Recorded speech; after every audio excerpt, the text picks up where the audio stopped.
Entonces, agradecerle a Daniel y Andrea por su participación y continuaríamos con la siguiente ponencia, que sería de la compañera, la máster Karen Calvo Díaz. Ella nos va a hablar sobre la marcación tipográfica de énfasis en los ítems de razonamiento en contextos verbales y matemáticos de la prueba de aptitud académica de la Universidad de Costa Rica. Karen Calvo Díaz representa el grupo de medición psicológica y educativa del Instituto de Investigaciones Psicológicas. Ella obtuvo su maestría en literatura latinoamericana en la Universidad de Costa Rica. Actualmente se desempeña en el equipo verbal de la sección de admisión del proyecto de la prueba de aptitud académica. Es profesora de la Escuela de Literatura y Ciencias del Lenguaje de la Universidad Nacional y en el Departamento de Español para Extranjeros de la Universidad de Costa Rica.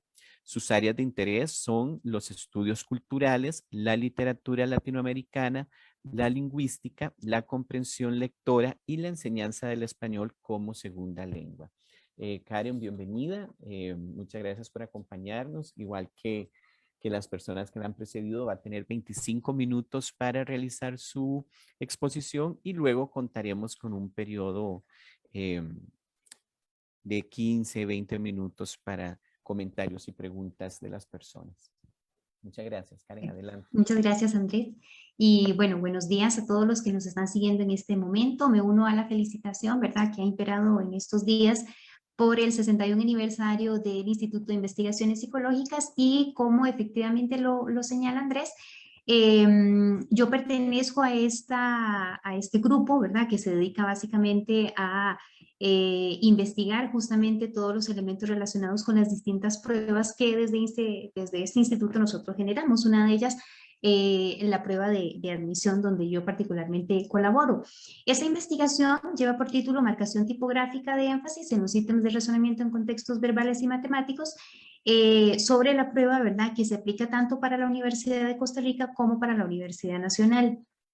Esto me parece importante señalarlo desde ya porque esta es una de las primeras investigaciones que nosotros hemos gestado en colaboración justamente con estudiantes de las dos universidades. Previamente no se había hecho, por ejemplo, este ejercicio y nos pareció muy interesante poder ir contrastando también las diferentes poblaciones, por ejemplo, que aplican a este examen. Sabemos que son la misma prueba, pero cada universidad lo maneja de una manera distinta. Entonces, hemos ido implementando pues esta práctica justamente para ir analizando y estudiando todas las propiedades para mejora de los ítems, ¿verdad? Esto es algo importantísimo de señalar, sobre todo porque nosotros en la prueba de admisión, y esto creo que aplicaría para todas las pruebas, ¿verdad?, que se gestan desde el instituto, no tomamos una decisión, digamos, fácilmente, ¿verdad?, sino que normalmente las respaldamos con una investigación como esta que yo les presento, en la que hemos colaborado, bueno, Diana Martínez, Kenneth Ordóñez y Juanes Rojas, pero que también está alimentada por los aportes que previamente otros compañeros han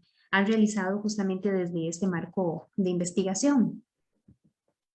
¿Por qué o cuál es la razón fundamental para realizar esta investigación? Bueno, en los últimos años nosotros desde la prueba hemos venido haciendo investigaciones justamente que velen por la mejora de la prueba como tal, pero también un poco pensando en el modelo que esta prueba puede constituir para otras pruebas estandarizadas que se aplican en el país.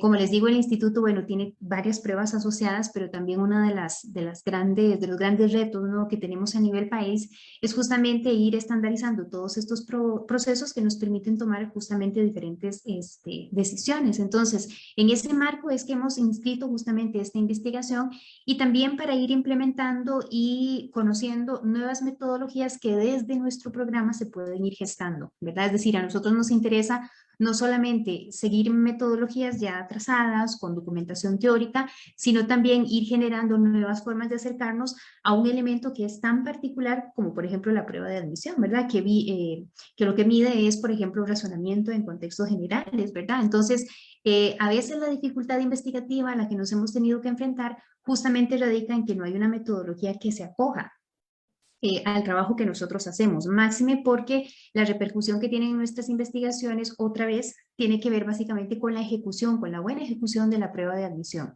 También el sustento, ¿verdad?, de esta investigación tiene que ver básicamente con la unión de dos componentes que para nosotros son fundamentales, y sería por un lado valorar el aporte del dato tanto cuantitativo como cualitativo. Esta investigación un poco unifica esos dos elementos porque nosotros trabajamos directamente con una población pequeña, por ejemplo, de estudiantes a quienes les hacemos entrevistas, ¿verdad?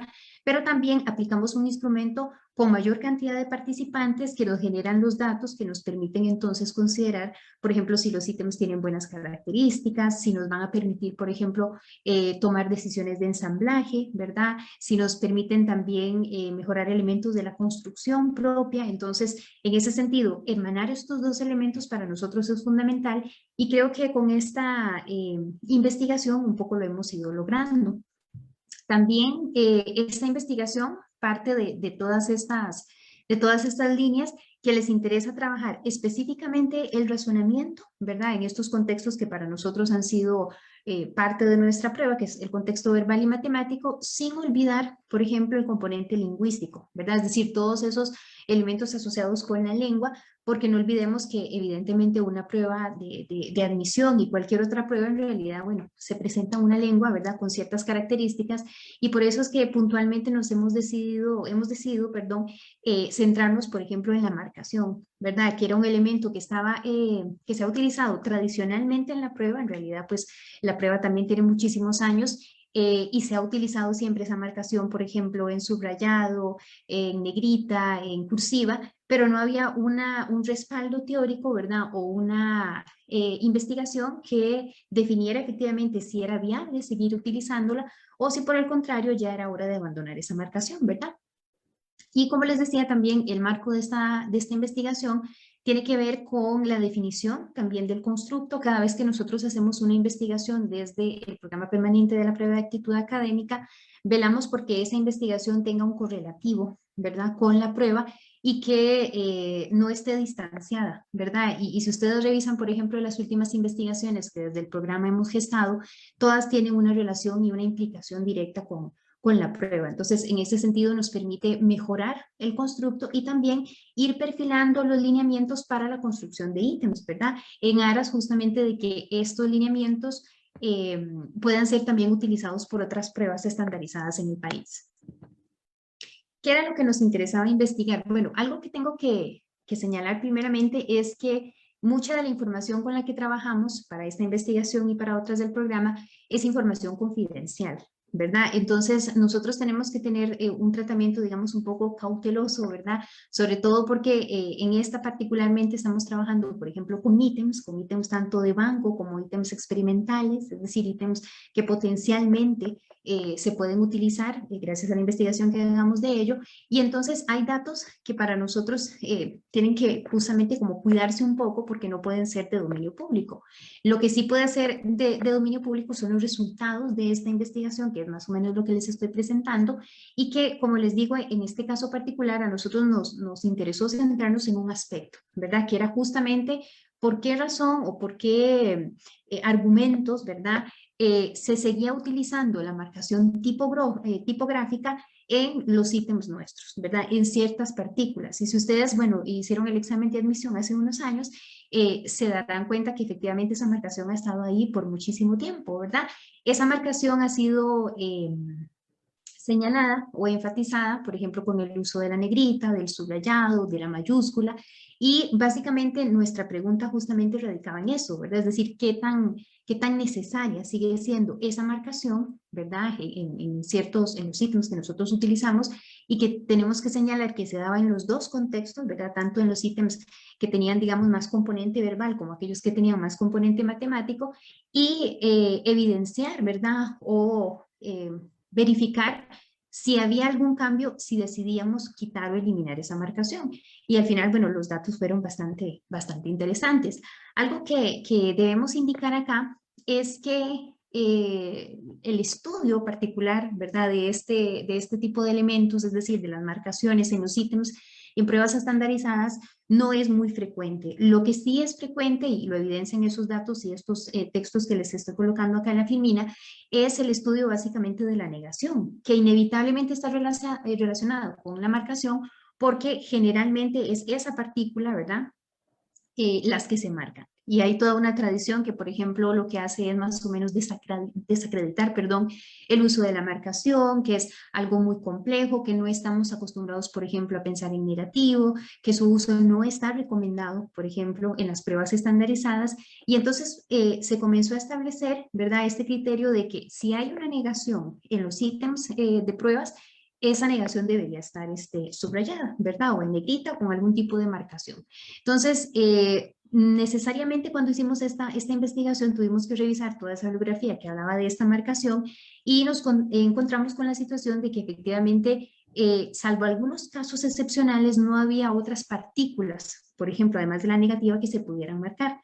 Lo interesante es que en el caso de la prueba de actitud académica sí teníamos otras partículas que eran marcadas, ¿verdad? Como para dar énfasis, para poner en evidencia ciertos aspectos, y no había de esas otras partículas un respaldo teórico que nos dijera que efectivamente debíamos seguir utilizándolas, ¿verdad? Entonces, en ese sentido, la investigación trató justamente de evidenciar si el comportamiento, por ejemplo, de las negativas marcadas, ¿verdad?, era el mismo que las partículas, por ejemplo, afirmativas, que también aparecían en una prueba en una prueba estandarizada como esta, ¿verdad? Entonces, generalmente estos estudios casi todos coincidían justamente en que había una cierta amenaza, ¿verdad?, a la validez si se utilizaba esta negación, pero lo interesante es que desde nuestros estudios, desde nuestra información, esa validez no se vio afectada, por ejemplo, ni tampoco a raíz de las entrevistas se, digamos, desaconsejó, ¿no?, el uso de las negaciones. ¿Cuál fue la metodología que nosotros utilizamos? Les decía que una de las características importantes de esta investigación es que pudimos congregar, digamos, a dos poblaciones particularmente diferentes, ¿verdad?, en una misma investigación, que tenían que ver básicamente con estudiantes de la Universidad de Costa Rica y también con estudiantes de la Universidad Nacional. Dividimos la investigación como en dos partes y recopilamos la información de esta forma. La primera fue convocar a 10 estudiantes, ¿verdad?, 5 hombres y 5 mujeres mayores de edad, que ingresaran o que fueran de primer ingreso a la universidad para el 2019 y que pudieran entonces ofrecernos información puntual acerca de preguntas particulares sobre el uso de la negrita, sobre procesos de razonamiento, etcétera, ¿verdad? Y una vez que obtuvimos esa información, nosotros codificamos y encontramos patrones de respuesta. Algo muy importante es que estos 10 estudiantes también fueron, digamos, fueron escogidos entre altas y bajas puntuaciones para observar también si había algún grado de incidencia, por ejemplo, en la habilidad del estudiante para detectar o no la viabilidad del uso de la marcación. Una vez que nosotros hicimos estas entrevistas, de las que además tenemos ya una tradición, creo, metodológica sólida en el programa, porque las hemos utilizado para muchas otras investigaciones, luego de eso aplicamos una prueba piloto. Esta prueba piloto la pudimos aplicar sin ningún problema porque esta investigación nosotros la aplicamos en el 2018, entonces no había ninguna situación pandémica que nos obligara, por ejemplo, a hacer algún cambio de metodología, como ha sucedido, por ejemplo, en algunas otras que se están realizando, y pudimos entonces recolectar la información de 465 estudiantes de primer ingreso a la universidad y los dividimos básicamente en dos fórmulas, ¿verdad? Es decir, una primera fórmula era esa fórmula que llevaba, por ejemplo, los ítems con esta marcación tipográfica sin alteración alguna, tal y como aparecen, por ejemplo, en los ítems de banco o en los que son concebidos como experimentales, y una segunda fórmula en la que sí hicimos esa variación, ¿verdad? Entonces, la idea era ver si el comportamiento efectivamente de la fórmula 1 era igual al de la fórmula 2, aun cuando había estas diferencias de marcación. Gracias a esa información, bueno, entonces recopilamos de los dos formularios una población bastante homogénea, 235 para la fórmula 1 y 230 para la fórmula 2, para un total, como les digo, de 465 estudiantes. Con esta prueba piloto, por ejemplo, se aplicaron los mismos análisis que solemos hacer en la aplicación o en un ensamblaje, por ejemplo, regular de la prueba de admisión. Entonces, por ejemplo, se hizo un análisis factorial confirmatorio, ¿verdad? Para evidenciar o para verificar que efectivamente todos los ítems cargaban en el mismo componente, ¿verdad?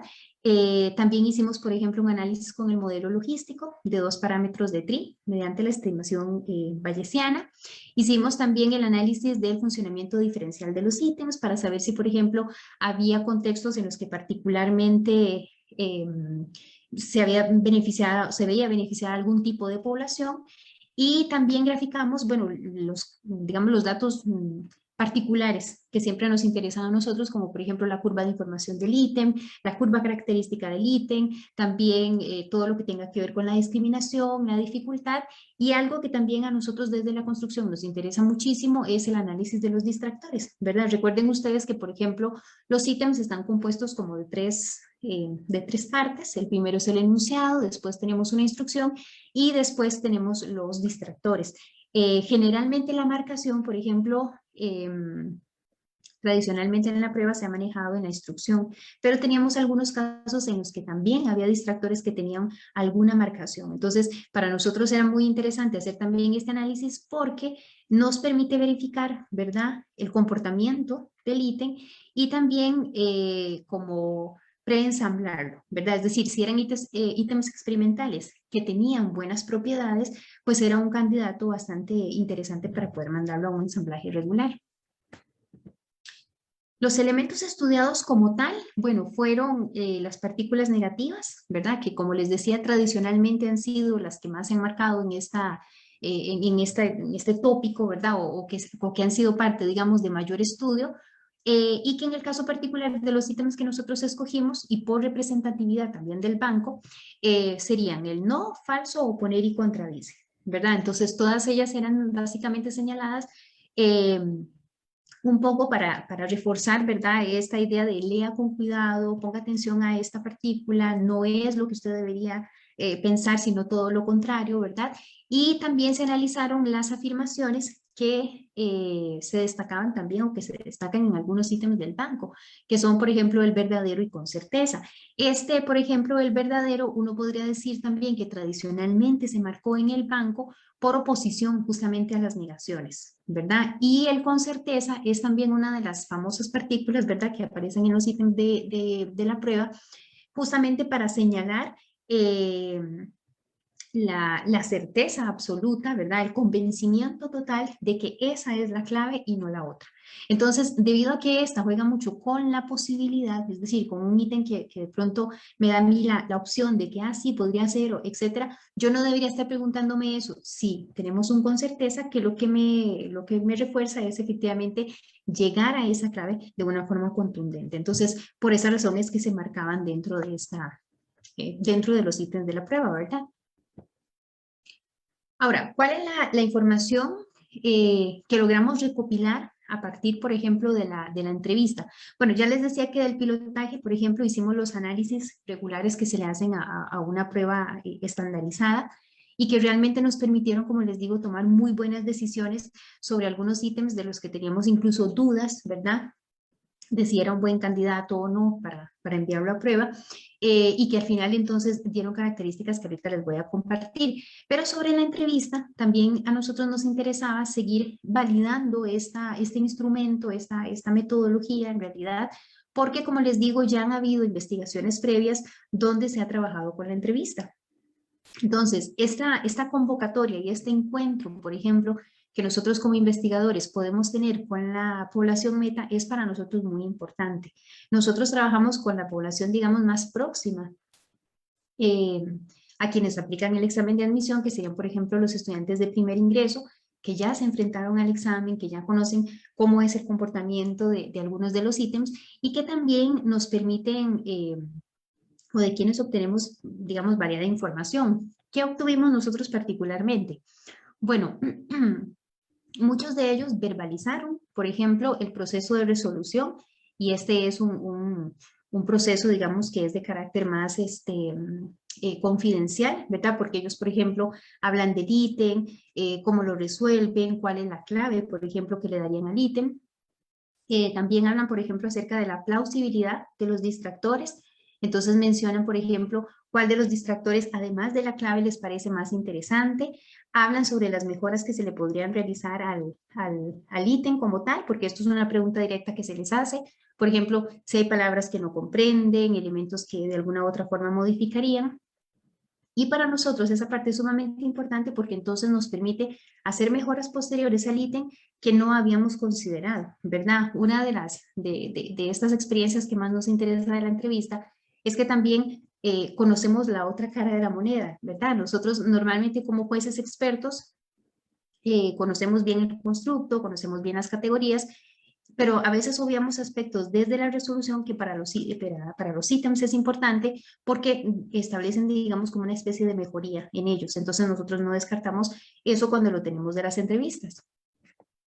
También, por ejemplo, en estas entrevistas nosotros podemos o pudimos evaluar evidentemente la incidencia de la marcación. Se les hacía directamente la consulta a los estudiantes si consideraban pertinente o no el uso de la marcación, en qué contexto les parecía más pertinente y si no les parecía pertinente o esencial, qué cambios o qué modificaciones podrían hacer. Y esas modificaciones también nos permitieron entonces a nosotros reevaluar el ítem como tal, ¿verdad? Y plantear una nueva redacción para que para que después pasara, por ejemplo, a el juzgamiento de área o al juzgamiento experto. Y también otro elemento que nos pareció sumamente interesante de las entrevistas, que lo hemos venido aplicando también de entrevistas anteriores o de investigaciones anteriores, es definir justamente la dificultad del ítem. Nosotros como jueces expertos, por ejemplo, definimos una dificultad previa a que los ítems, por ejemplo, experimentales salgan a la prueba y esa dificultad es bastante difícil al principio de medir y con estas entrevistas que nos dan los estudiantes o con esta información derivada de las entrevistas, nosotros podemos sacar, digamos, una dificultad un poco más próxima, ¿verdad? Desde el punto de vista de la codificación, ¿verdad? Las entrevistas, bueno, nos permiten también modelar, digamos, o comprender un poco más las características propias del ítem. Entonces, gracias a eso, por ejemplo, podemos hacer la clasificación en categorías, el tipo de formato, que en este particular estaba marcado como marcado o no marcado, o con marcación y sin marcación, y también evaluar estos aspectos que, como les dije, eran los más importantes para nosotros. Ahora, desde el punto de vista de los resultados, tenemos que, bueno, las entrevistas básicamente lo que nos señalan a nivel general, ¿verdad? Después de haber codificado estos 10 estudiantes, lo que nos señalan es que el uso de las partículas con marcación es muy contextual. Es decir, pareciera que no está ligado necesariamente a la partícula como tal, sino al contexto del ítem, es decir, a la información que me está dando el ítem y sobre todo a la instrucción que me está pidiendo. Entonces, básicamente, los estudiantes, digamos, como que han tipificado tres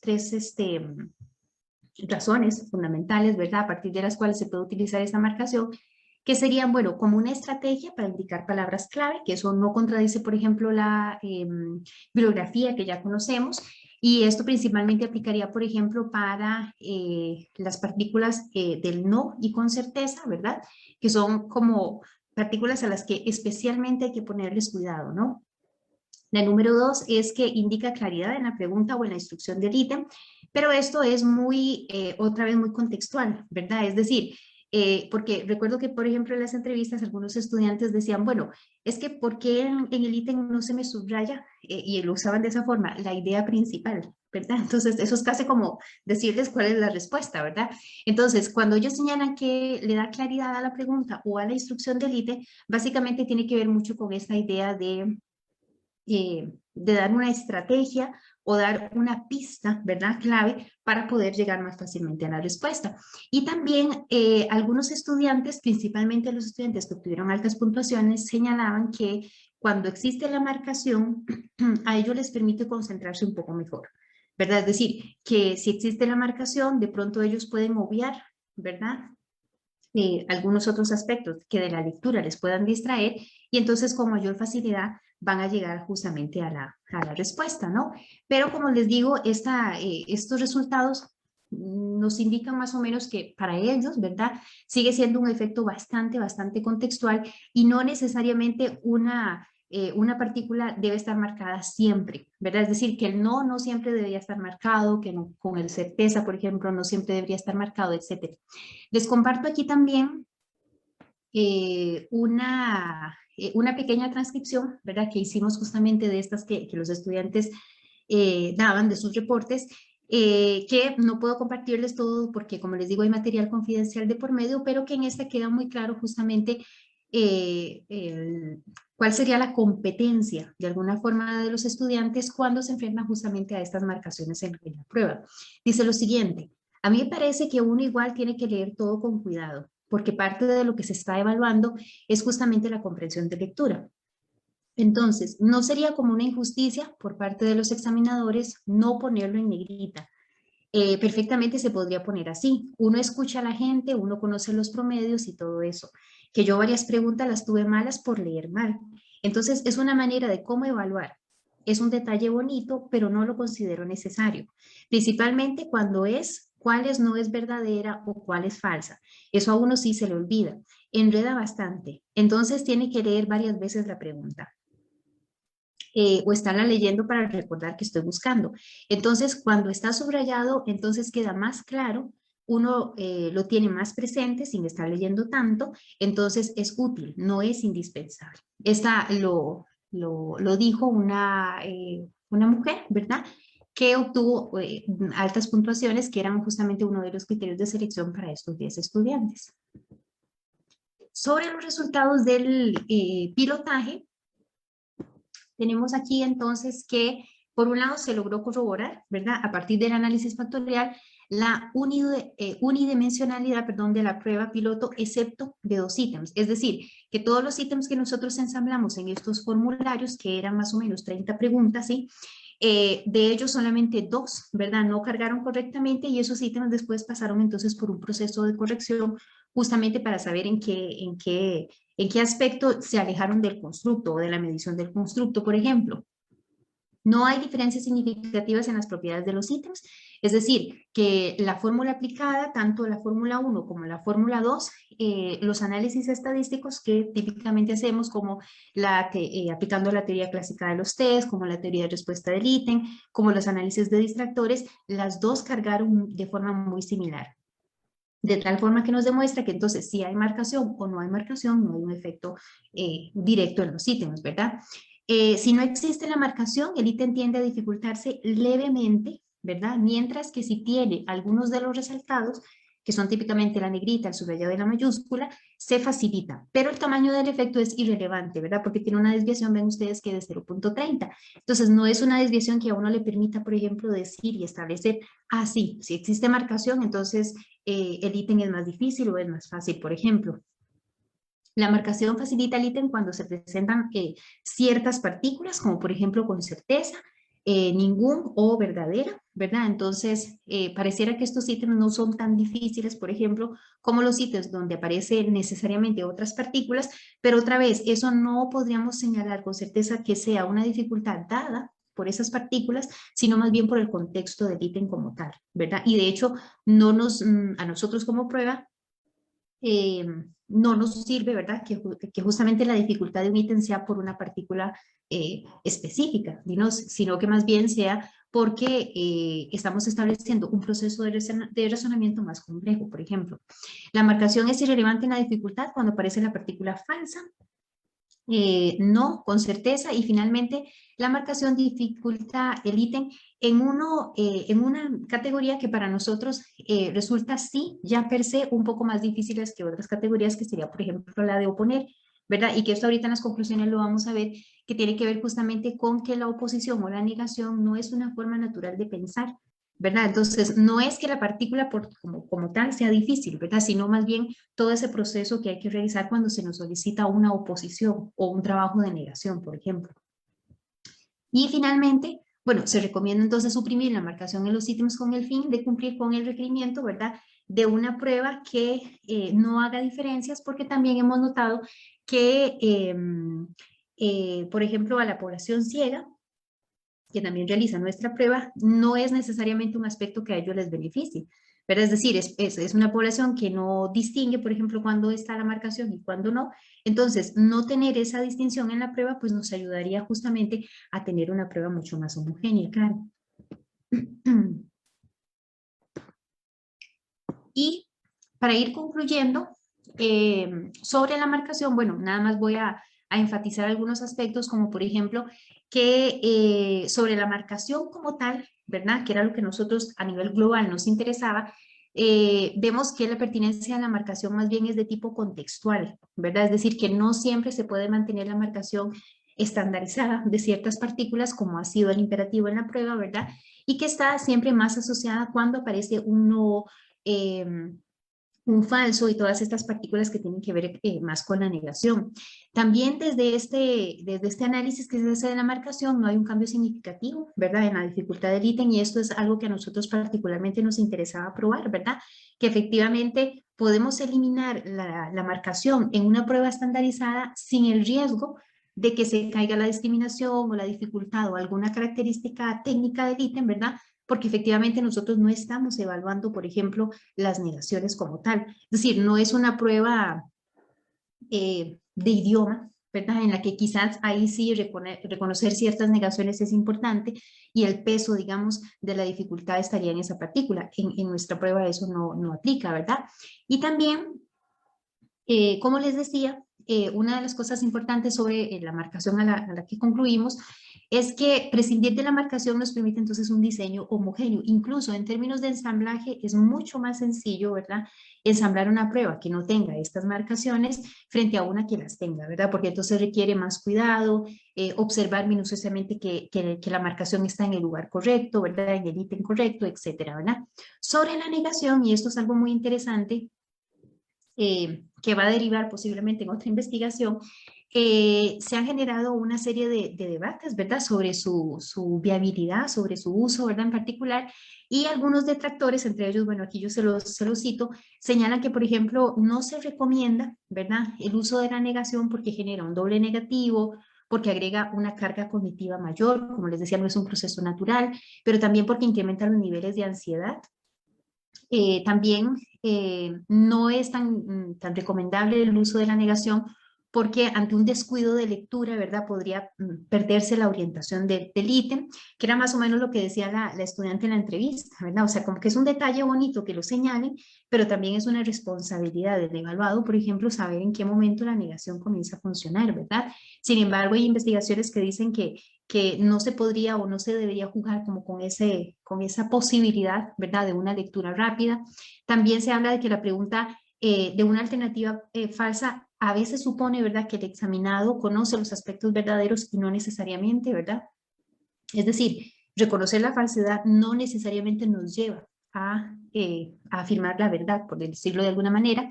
La comprensión de lo falso, como les digo, no siempre es comprender lo verdadero. Y también la pregunta en negación puede tener una ilimitada elección de respuestas. Y esto es muy interesante porque, por ejemplo, cuando nosotros les pedíamos a los estudiantes, ¿verdad?, que, por ejemplo, una pregunta o algún ítem decía que no se concluye del texto, si les pedíamos a ellos que nos dieran posibilidades de distractores, posibilidades de respuesta, ellos mismos señalaban, es que yo puedo decir cualquier cosa, ¿verdad? Porque es lo que no se concluye del texto. Entonces, en ese sentido, había como un grado de razón. Sin embargo, estas conclusiones que les señalo aquí tienen que ver mucho con una marcación en específica, que es la negación o que es la falsedad, por ejemplo, y que, como les digo, derivará posiblemente en otra investigación que ahora sí se concentre en la pertinencia de la negación. Pero por lo menos en esta que se ha enfocado, por ejemplo, en la marcación, vemos que todo apunta efectivamente a que no es necesaria mantenerla y que no hay un cambio significativo cuando aparece o no aparece. Me permito, y en vista de que también mi presentación va un poco en representación de todos los compañeros que estamos en el grupo de medición, me permito nada más recordar algunas investigaciones que también, digamos, han constituido una parte esencial de esta investigación, porque tienen muchísima relación, porque se han derivado de ella, porque son réplicas, ¿verdad? Y porque además, como les decía al inicio, nuestras investigaciones desde el grupo de medición están muy interesadas en estar concatenadas, ¿verdad? Es decir, tenemos muchos departamentos dentro de la misma prueba, pero somos un mismo, digamos, organismo. Nos interesa velar otra vez porque la prueba pues cumpla con, con todos los estándares internacionales, y en ese sentido una investigación como esta, que se centra básicamente en un atributo, por ejemplo, específico de los ítems, no hubiera sido posible, por ejemplo, sin esta investigación que se llama conceptualización de los atributos asociados al proceso al procedimiento textual en los ítems de la prueba, que lideró el compañero Nelson Pérez, por ejemplo, o esta otra investigación, que es la que estamos realizando ahorita, que se llama la informatividad del enunciado, y que justamente nació porque de las entrevistas nos hemos dado cuenta, ¿verdad?, que una de las cosas que más podría dificultar un ítem es cuán informativo es el texto, ¿verdad? Es decir, cuán novedosa es esa información, más si tiene o no una marcación específica, ¿verdad? Entonces, sabemos que estos elementos podrían entonces potenciar ahora sí una dificultad que desde la prueba sí nos interesa. También otra investigación que está asociada a esta es la de generación de subprocesos de resolución de ítems, que es una investigación liderada por Diana Martínez y que también tiene mucha relación con esta que hemos diseñado, porque si se dan cuenta también en las entrevistas, nosotros podemos obtener más información de la que aspiramos. Y eso me parece valiosísimo, sobre todo porque trabajar con las entrevistas de estudiantes nos acerca, como les decía, a la población meta, pero también nos da insumos para seguir investigando, ¿verdad? Entonces, saber, por ejemplo, cómo es que ellos resuelven el ítem, cómo es que llegan ahí, qué incidencia tiene la marcación o algún otro aspecto, algún otro atributo de la prueba es importantísimo, ¿verdad? Otra investigación que les pongo aquí también para recordar el trabajo de los compañeros es esta que se llama elementos asociados a la dificultad de los ítems de razonamiento en contexto matemático, y esta investigación es muy importante porque entonces ahora sí, ¿verdad?, podemos definir con claridad qué aspectos son los que a nosotros nos permitirían mejorar esa dificultad y no distraernos con algunos otros aspectos que no son los que nos interesan, por ejemplo, nosotros medir, y que podrían efectivamente entonces dar como una idea errada de la dificultad. Entonces, clarificar dónde es y cómo es que a nosotros nos interesa medir la dificultad es fundamental, y también nos permitió justamente conocer, por ejemplo, cuán significativa era la marcación para definir esa dificultad en los ítems, ¿verdad? Y finalmente, esta que me parece que es como una de las investigaciones madre, ¿verdad?, de esta metodología que nosotros estamos aplicando en el programa, que es justamente el análisis de los reportes verbales. Esta es una investigación que se gestó hace muchísimos años, bueno, muchísimos no, estamos hablando tal vez de unos 5 o 6 años, y que fue una investigación que a mí me parece muy importante, sobre todo porque llevó la posibilidad de acercarnos a los estudiantes de alguna manera, ¿verdad? Es decir, las investigaciones de la prueba creo y sobre la prueba cambiaron bastante en el momento en que decidimos incorporar y conocer lo que los estudiantes piensan acerca de la prueba, cómo la resuelven, etcétera, porque obviamente a nosotros como especialistas se nos escaparán algunas cosas, es decir, desde el punto de vista del conocimiento y de la parte más técnica la conocemos, pero yo creo que saber cómo es que viven los estudiantes este proceso, cómo es que lo resuelven, qué aspectos les interesan a ellos, en qué aspectos ven un problema, pues nos dirige justamente a ir mejorando nuestro camino para que la prueba pues sea lo que es. Entonces, básicamente esta sería la presentación y les agradezco el espacio.